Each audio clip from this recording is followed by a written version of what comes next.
Tayo po'y makikibalita kay Undersecretary Gilbert Cruz, Executive Director po ng Presidential Anti-Organized Crime Commission.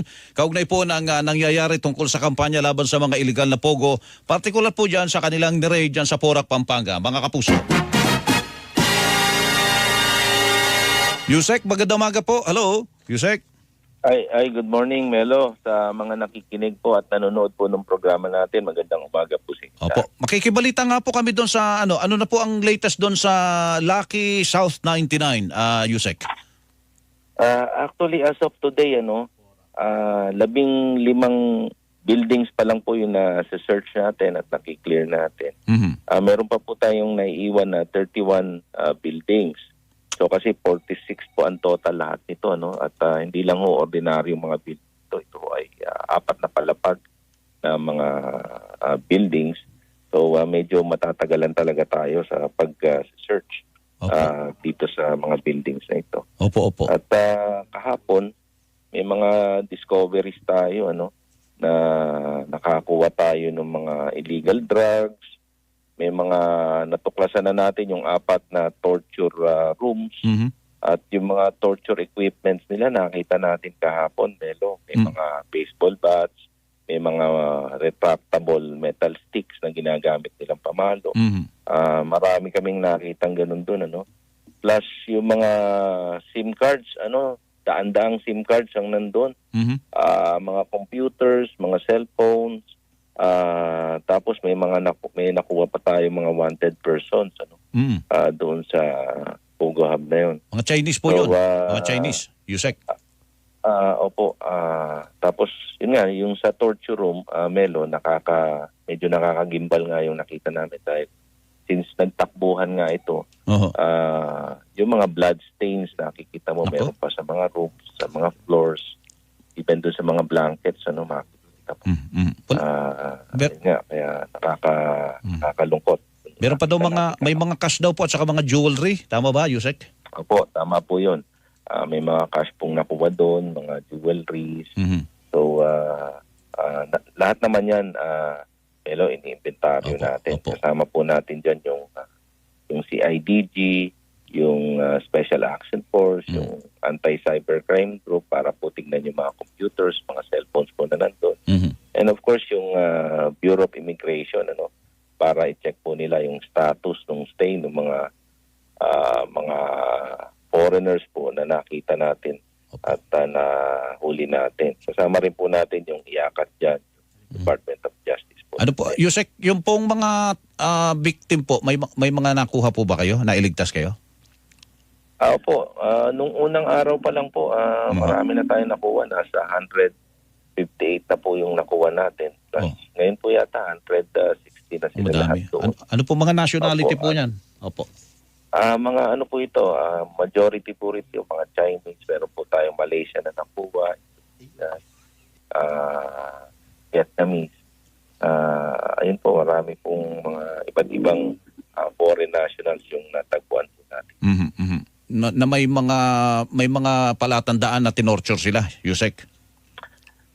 Yung so far yung 4 po Opo. Tsaka yung isang siguro napanood mo naman to, Melo. Opo. Yung isang na-rescue natin na nakaposas pa po doon sa kanyang Sa kama? Bed frame. Sa kama po. Nakatawa naman yun. Po natin. Grabe, no? Opo. Grabe ho. Siyempre, nakakabit po siya sa kama. So, ang ginawa niya po, sinira niya po yung kama at binitbit niya na lang po yung pinaka-bed frame niya nung tumakas siya. At buti na lang po, nandun po yung Special Action Force at yung PAOK po. Grupo po nung CIDG. Para po i-rescue siya. Tapos, nung isang gabi naman, ganun din po, may narinig kaming sumisigaw, mihingi ng tulong in Chinese language. Buti na lang may interpreter po tayo na kumausap sa kanya. At yun nga ho, humihingi siya ng tulong at 10 days na raw po siyang hindi kumakain at nakakulong doon. So yun po ay na-rescue natin on the spot. So at least maganda po yung nagagawa natin sa mga, kahit hindi po nating kababayan, binibigay po natin yung nararapat bilang isang tao. May tumakas daw papunta sa Porac, may nangunguha ng mangga. May ganun pang kwento po eh. May mga nakuha ba kayo ng mga nahuli po kayo? Yusek? Meron po actually nakaka ano nga ito yung isang nahuli natin. Hindi po nangunguha ng tama po, may dala-dalang mangga pero ang dating mo sa akin parang inoobserbahan kami. Kasi nung chinek po namin yung mga cellphone niya. Dalawa po yung dala niya cellphone. May mga picture ho ng mga namatay. May mga picture po doon nung pagtakas. Tingin ko yung ano po, yung video po ng pagtakas at yung kumalat po sa social media na video po ng pagtakas sa kanya po galing. So nakakagimbal man sabihin na Kuya Melo pero pati yung picture ng mga taga-PAOK nandun, specifically yung picture ko nandun. So sabi ko hindi ordinaryong ito. Sinorveillance din kayo. Opo. So ganun po ang sabi ko hindi ordinaryong POGO worker ito. Ito involved sa pag-gather ng intelligence. Yes. O pwedeng involved ito sa pag-gather din po ng mga impormasyon. Kasi yung video ng pagtakas, nakita ko sa kanya nag-originate. Nako. So ito po parang nito yung parang enforcer nila ito. Siguro part ito ng mga grupo, yung mga matitigas na grupo nila doon, yung mga nananakit. At part din ito yung grupo nung nagde-decide, yung management, tingin ko. Opo. Yun daw pong mga tumakas, nakatakas, nandito daw sa Southern Metro Manila. Tama ba, Yusek? May ganyan ba impormasyon? Meron pong ganong impormasyon. Kasi sa dami po ng nakatakas dito, Kalat-kalat na. Talagang kakalat po talaga yan. Opo. Teka, Yusek, ano ba ang, kasi sabi nyo, marami pa ito. Nung kailan, nabasa ko, mahigit sa 100 pala ito mga illegal POGO establishment na ito.